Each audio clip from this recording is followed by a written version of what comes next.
Thank you very much, everyone, for joining me again on the Mentors Lounge. This is Larry Lewis on the Mentors Lounge. After a couple of weeks break, I'm happy and very excited to bring my wonderful guest to us this very day. My guest is somebody that is a friend, my brother. We've come way back, about almost 20 years now. And he is a phenomenal guy. You're going to have a really wonderful time listening to my guest today.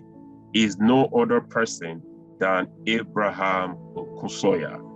Welcome on board to Mentors Lounge, Abraham. Dr. Lewis, it's great to be here. Thank you very much for having me and for the work that you do, inspiring people, challenging people to be better. I think that is just an invaluable thing, task, undertaking to do. So thank you. Thank you very much, Abraham. Abraham is just being very modest, Abraham is a very humble, very modest guy. But you're going to learn a lot from him today. Now, Abraham, we won a scholarship together to study in the UK way back in 2005. Then we got a scholarship 2004. All of us came in 2005. And Abraham, since then, has built a brand for himself in the UK. But did it all start in that point? I want Abraham to give us an overview of how did Abraham become someone that would be positioned to win that kind of scholarship that time. What was the background? Let's hear from the horse's mouth, from Abraham himself. Yeah, you're taking me back now. I mean, we're talking, 16 years thereabouts, maybe. Yeah, about 17 years. My dad was a teacher, ultimately turned politician, but that's a different story. My mom was a teacher all her life. So essentially I grew up in a household of, 5 children, teachers. And, I went to school like everybody else, public primary school, secondary. And then I went to university, I went to UNAB, it's called FUNAB now, right? It's called FUNAB now, yeah. Right. Yeah, so I went to UNAB, graduated from UNAB, and got the scholarship, what was it? HUCAP, Ogun State Human Capital Development Program, HUCAP scholarship, yeah. Yeah, by the legendary, still a legend. Honestly, he's legendary. Many people hate him. Benga Daniels, yeah. And we came into the UK. So that's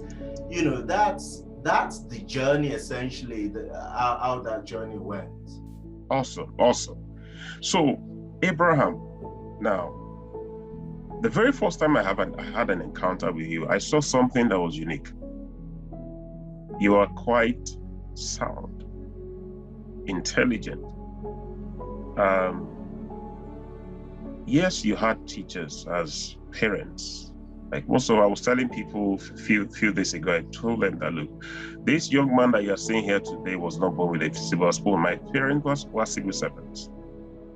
So what gave you the courage? What gave you the kind of mindset that, yes, you can get to the very top, even though you came from a village in Ijebu?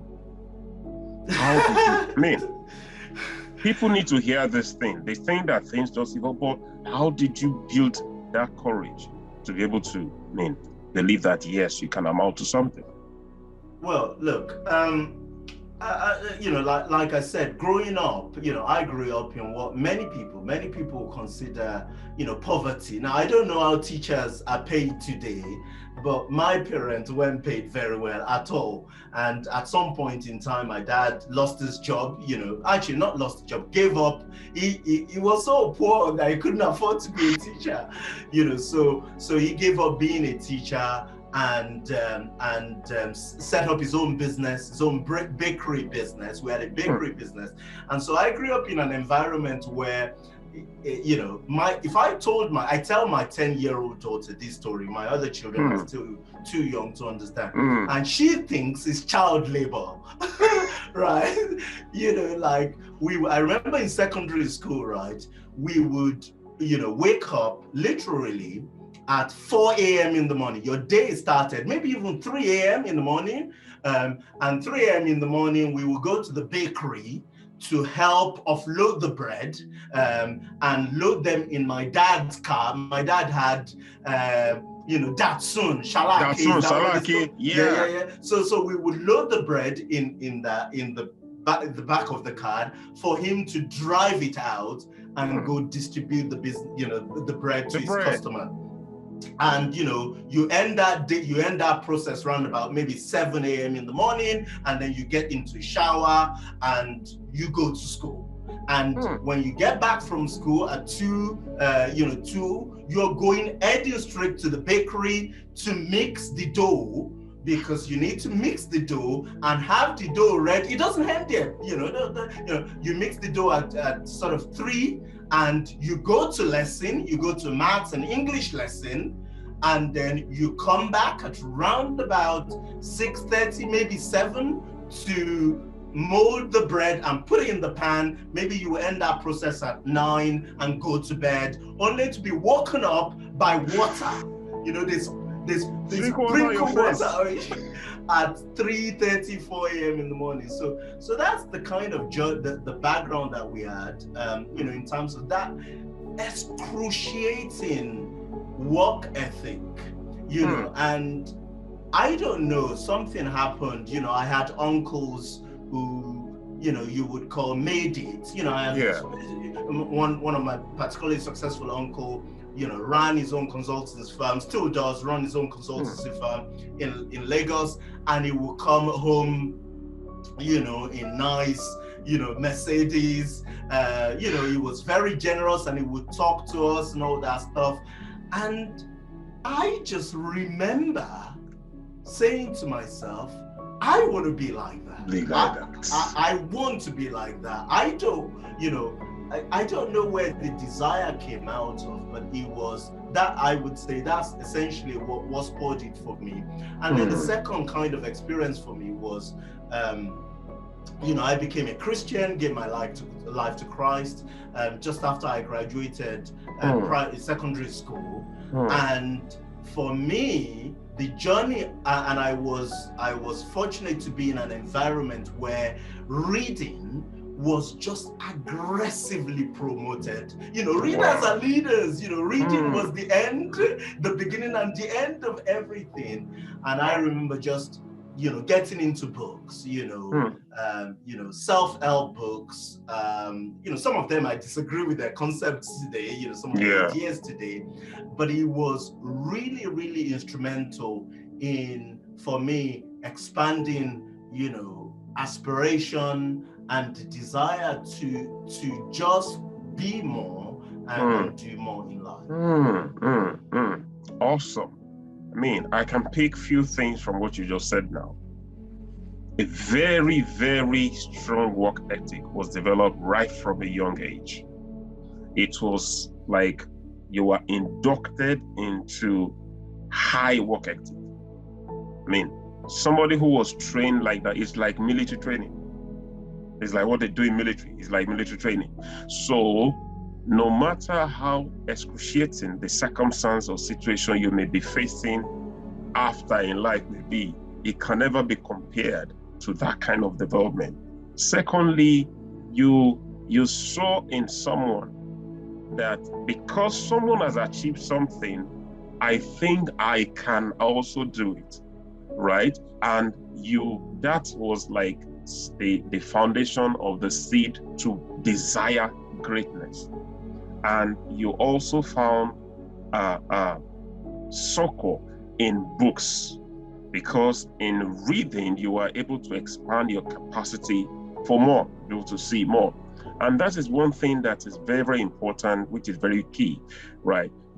At Mentors Lounge, we're trying to show people that if you know the path that somebody has followed, right, to achieve something, you can actually follow the same path and replicate what that person has done. You can even do an hybrid version. That is, let's say, for example, you follow the path that somebody used to create a name in financial sector. You can also follow the same principle and create a name in the health sector. You can create a name in the IT sector. Principle success, they say, leave footsteps. It leaves some trails behind it for you to follow. Now, let's now go into how Abraham evolved from being a banker in the UK to becoming someone from, I mean, let's for the sake of the viewers here, Abraham studied an agric-based course at the Federal University of Agriculture in Abeokuta in Nigeria. He moved to the UK, did a master's at Coventry, or he pivoted into finance sector straight from there, and now is an authority in financial planning, especially for retirees. Okay, and he evolved again and moved into a sector that somebody like me is in, IT, leading an IT company, right? That is some level. This is somebody evolving. Can you share with us, how do you evolve and transition from one identity to the other and still making a mark in that space? How do you do that? I mean, so the way I think about this is that, you know, I graduated from UNAB, you know, with a first class in agriculture, and we all, you, me, a lot of other people, got into that scheme, you know, to study, to go and study. Now, I had already, you know, read a book. So again, you know, my journey to financial services began with a book called Seven Strategies for Wealth and Happiness by Jim Rohn. And towards my final year at university, I was already vast at, you know, investing, Nigerian stock market. The people I looked up to sort of in the final year in university, you know, I actually, you know, so one of my brother-in-law, I was talking to him a few days ago, and he said to me, I have compilations of biographies that you wrote, that I wrote, of all the leading business people in Nigeria at the time. I was going to publish this book when I was in final year, but you know, I was reading Financial Standard. You will read a lot about Erastus Akingbola, you know, Tayo Adenirokun, and the founder of GTB at the time, Tony Elumele, and all that stuff. And I was going into their background to how did these people, so what you said is very important, this idea, I'm still really a ferocious reader of biographies of people, autobiographies, if you can get it. Now, you know, so people say that your journey is always going to be different. Of course, your journey is going to be different, but you're not an island. So by the time, my point is that by the time I graduated university, I already, you know, I had invested 5,000 naira here and there. I had taught, you know, simple, you know, courses, educational courses about how you invest money in the Nigerian stock market exchange. I'll tell you a story. When I graduated, you know, before I went for service, right? There was a stock brokerage firm in Nigeria, in Lagos, that I was dealing with, and I would invest fairly little amount of money, nothing to, you know, like ridiculous. But I remember walking onto the stock brokerage firm, you know, one day, and saying, I want to see the CEO or the MD. She was a lady at the time. And they said, why? I said, I just want to see the CEO. The CEO. So apparently, so they let me see the CEO, right?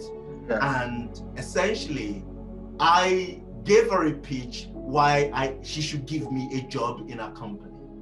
And she got very angry and said, I thought they would, if I allowed them to let you in because I thought maybe you'd inherited some money and you wanted to talk to somebody about investing it. And so I allowed you into your office. My office. Obviously, she got security to get me out of the building. This is true story. I still know her name and all that, so all that stuff. But so I had already decided that I wanted to go into financial services whilst we were coming for the program. But I guess in a sense, either that the program was so rigid that they essentially wanted you to study something that is related to what your first degree was. And I remember having this conversation, carefully, that I would actually like to change my course at the time. But you don't know what you don't know. And so I actually envied you guys coming in. You already, had your IT. There are people already going into business, but they segmented the program that it was so hard for me to say that, I have a degree in in agricultural mechanization or whatever it was. So that I wanted to, so that was impossible. But the minute I got to Coventry University, I ordered, this is true story. All of the financial records of FTSE 100 company. You could order these things for free. I couldn't believe it when I got here. You could order all of their financial statement and paid for postage, I don't know, £3, whatever, for postage, for all of their financial records to be delivered to my dorm room, card of all at the time. And they brought this thing and I had it. And I remember Mustafa would walk into my room and say, Guy, what are you doing with financial records of companies on the London Stock Exchange? But that's essentially how my journey to financial services began. So I then started taking professional qualification while still doing my master's. So I was doing the master's, finishing it up. It was really easy, I have to say. It was a research course. It wasn't, so I had a job. I had actually part-time jobs that you would do. And then I was doing my professional qualification. And, I don't know, 6 months into that journey, I got my first job while still a student in banking. Essentially in customer service in banking. Anybody could have got this type of job. But my point is that, and this goes for everything else, we've managed to accomplish. Being self-taught is an important skill in life. If it's in English language, if it's written down, if there are some people that you can sit under to learn it, then it's not impossible, So I ultimately got my first job in banking, which led to another job in banking, and then I spent, best part of 3 years or so working in investment, in investment advice. After I'd got all the qualification, and the rest, as they say, is history. So even today I say I don't write a line of code, right? But I run a fintech company. And, nothing is impossible. And that's really, really phenomenal. And the reason why I ask that question is because of there is this, I believe we're in a season of movement again. When we came for masters in 2005, a lot of people moved into the UK for masters that time. A lot of people moved. So I think the cycle is complete again. And then it got blocked. It got blocked for a period of time. But you're absolutely right. We're in that cycle of movement again. Now, the reason why I ask this question, and I want to shed more light into this, right? People are moving abroad. People are moving to the UK. People are moving to Canada. People are moving to US. But there is something which Africans especially need to understand. You can succeed anywhere you go to. right, you can actually succeed. And you don't have to be at the low end of the society where you will migrate to. Now, I want you to speak into that area, especially with the fact that you are in a niche that is dominated, so to say, by foreigners, whites, not Africans as well. This is very, very important. For the sake of those who are watching this, Abraham runs a conference. Before the COVID, the conference was running every year. It's called the Science of Retirement Conference, SORC. If you go and check any of the videos of that conference, you can literally count the number of Africans that will be seated there. Yes. So if you have somebody who is from an African descent, right, organizing a conference that 90% of the attendees are white, you know that the person has an understanding of one thing. So it is not about the color. It's about who you are, what we have, developed to become. So I just want you to shed more light on that about Africans, right? Irrespective of wherever you're coming from, you can actually carve a niche and create something of value, become somebody of value. Yeah. So it would be good to give some context. So in terms of, what I do today and talk a little bit about that. I don't know, 10 years ago, right? 2013. Yeah, it was like 9 years ago. I left, my job at the bank I was at the time. And I set up a consultancy. So I set up a consultancy business called FinalytiQ. And over the subsequent, 5 years, we grew that business to employ 5 people, right? And we provided, consultancy services to financial services organizations. So asset managers, financial advisors. And so the conference you're referring to, the Science of Retirement Conference, which by the way, I shut it down. We held the conference, 6 years running. And then the last one we did was just before COVID in 2020. And that, you can think of that as the kind of the first phase of my entrepreneurial journey, starting the first business, employing people. And then the second stage was as a result of all the things that we've learned in that process, I set up a company called Timeline. So Timeline today is a software company. So that business was set up in 2018. Software company providing software to financial advisors to help them plan their clients' retirement. And then, so that's the business. And then 2 years ago, we created, an asset management business called Betafolio, which today manages $1 billion of assets on behalf of those financial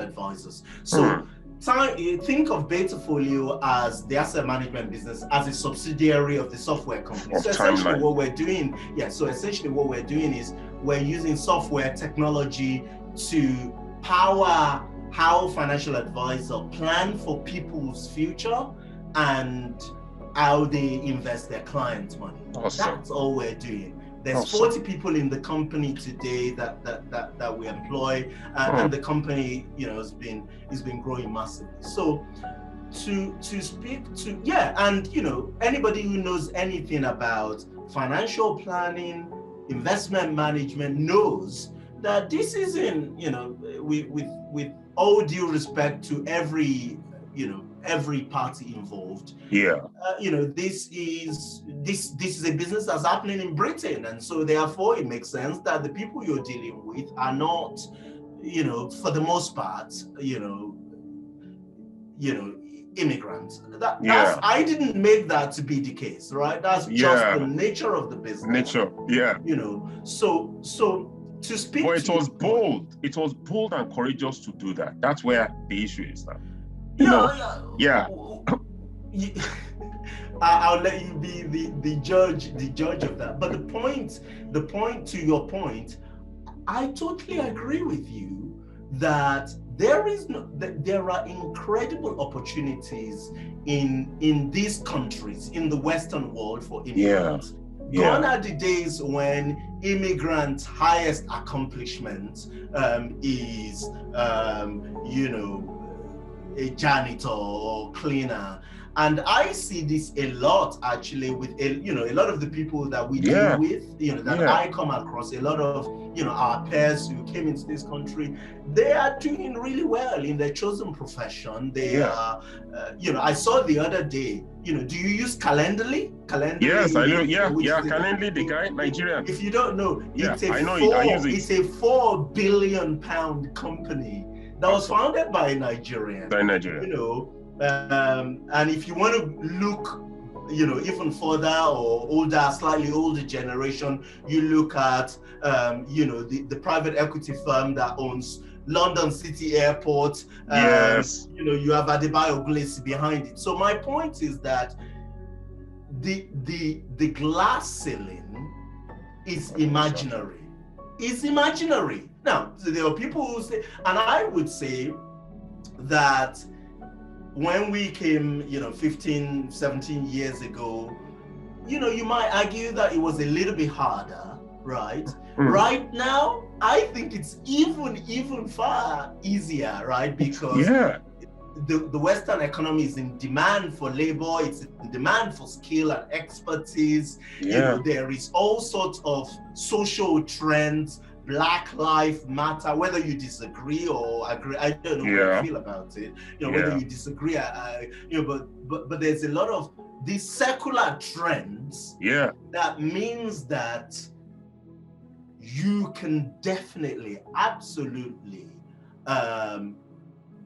build successful companies if that's what you're inclined to do. Like I am. Our company, we just finished a funding round, which would be. We raised £6 million from venture capitalists to take the business to the next level. My point is, the skills there, the opportunities are there, the capital is there. So I think for the most part is left to individuals. Now, that doesn't mean, I say this to people about coming to the UK, that it takes the UK system or the Western system a little bit of time to recognize your expertise, right? And the more defined your expertise is before you came, you arrived, the better, right? So if you're a doctor, right, the system recognizes that you're a doctor. It needs you to do some examinations, but it knows, and you want to stay there. If you're a software engineer, the system knows you're a software engineer, and so it will take a few months, but it will fit you in literally relatively quickly. My brother-in-law came into the UK a year ago, as a product manager, and product manager. I don't know. They talk about all these things. I don't understand them, but and literally it took him, I don't know, 10 months to get a job with Amazon, right? So my point is that, but if you came in and you read like I did, agricultural, something, the system, it doesn't know your skill, doesn't know where to put you, right? So it will slot you, as it did me, into a customer service job at Marks and Spencer, and then it will be up to you to kind of figure your way out and wriggle and fight the system, you study psychology. Okay, good luck. Now, the system will very, very, it will recognize your expertise in the end. It's a question is, how much signal do you give the system? Do you have a very good CV? Do you have experience? Have you started taking professional qualifications, in the sector, in the industry? Have you identified the industry that you want to go to? Do you go to conferences? I meet people, in the early days of my career. I mean, I pre-pandemic, 2020, I would speak easily at 30 conferences a year, 30, and now I've kind of, got to the point where I just cut these things out. This a financial services conference. Yeah. But go back 7, 8, 10 years ago, right?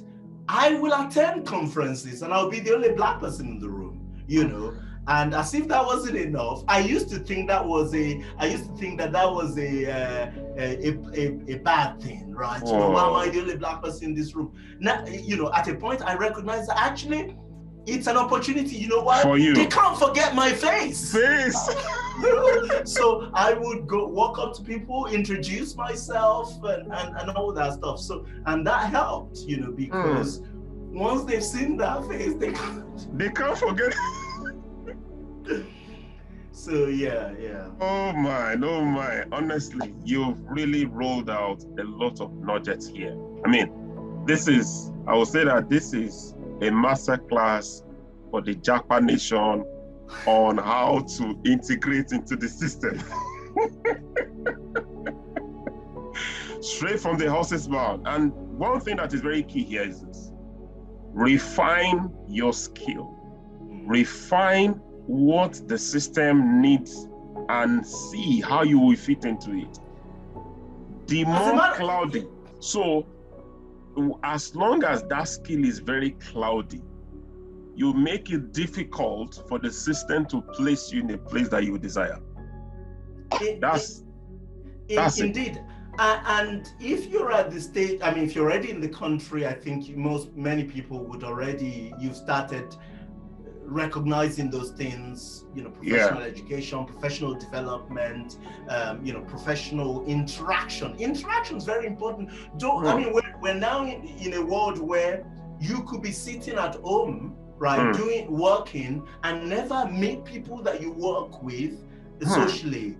I think you need to find a way to break that pattern. Join the professional organization, you know, for me, so it would be, you know, the Chartered, you know, Investments and Security Society, I don't know what they're called today, Personal Finance Society.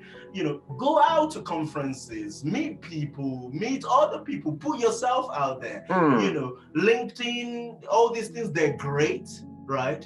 But we are humans after all. We're humans, you know. So, and we're creation of interaction. You know, so we should go out and talk to people. But the point I wanted to say is that if you are, you know, still in Nigeria and considering this prospect, think that this is the advice I will give the younger Abraham. Right? Before you come in and spend 15,000, 20,000 pounds on studying a course that nobody knows the head or tail of, all these generic courses, you know, business management and administration.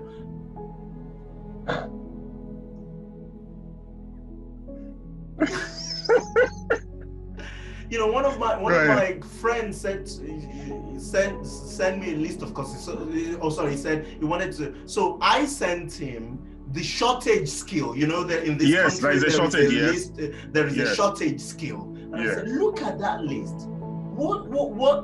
What resonates with you right now? It might not be what you want to spend the rest of your life doing, you know. So, you know, but look at that list. You know, don't go study generic courses that.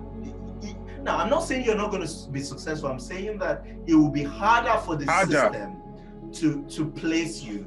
And so he read, I don't know, animal breeding and genetics and things like that, and he is now completely in a completely different field, right? And so I said, and so he looked at it and said, what about healthcare management? I said, that's on that list. If you're inclined that way, go study that. That's far more useful than coming to do an MBA, right? Unless you are, there are people coming to do an MBA, right? Unless you are, you're in senior management within the organization that you're working for, and you want to push the bar higher, then sure, come do an MBA.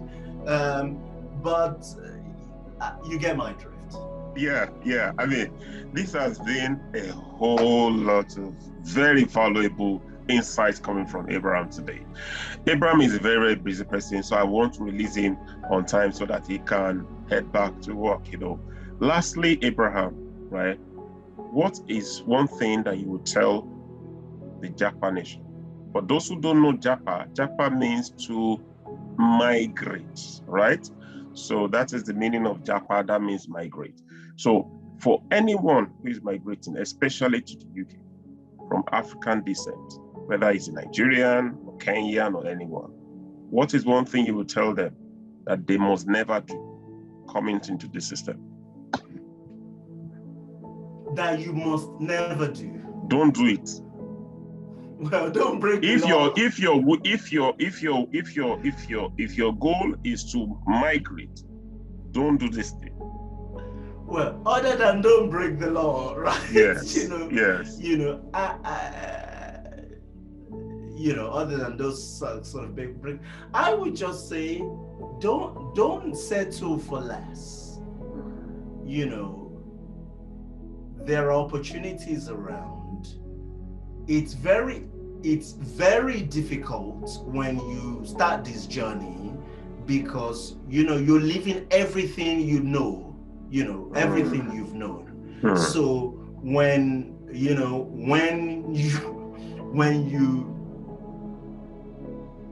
get here or whatever, don't settle for less. You would I think the tendency is that the company that people keep when they first start to integrate is really important. I see friends, family members, and they would say, one of our friends said to us that we can start claiming something, and I've read the rules, right? Yes, a lot of people have. And we would say, well, based on everything we know about this rule, you're not eligible for this, right? Yes. So don't try to cut corners, because these are things that people do that then ultimately create a problem in the future. The opportunities are there.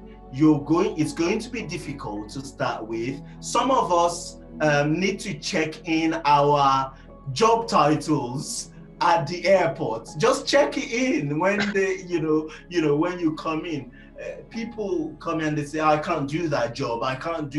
Well, you got bills, right? Yes. Okay, so go take the job, go do it. And the Bible says that in everything you do it as unto the Lord. Unto the Lord. Yeah, do it, but do not settle. Now, you and I are talking. I still have friends, that we went to uni together and all that. Yeah. And 12 years later, they're still doing quick care job, right? Yes. I am not disrespecting those people. There is dignity in labor. Yeah. It's far more important that, it's far better than, you can see I'm joking. It's far better than not doing anything. Right? But my point is that don't settle. Just because you start out with cleaning job or care job. I don't know about you. I did factory work. I started with factory. The very first job I did in the UK was at a vegetable processing company. That place was colder than outside. I come in with the way I'm dressed in winter, and I still wear something going inside. That was the first one. Moving from there to NHS, from NHS now lecturer in the UK. So it's about not settling for less. I mean, as Abraham has said. So keep the goal high. It is possible. Set the bar high, set the focus high, ask for help.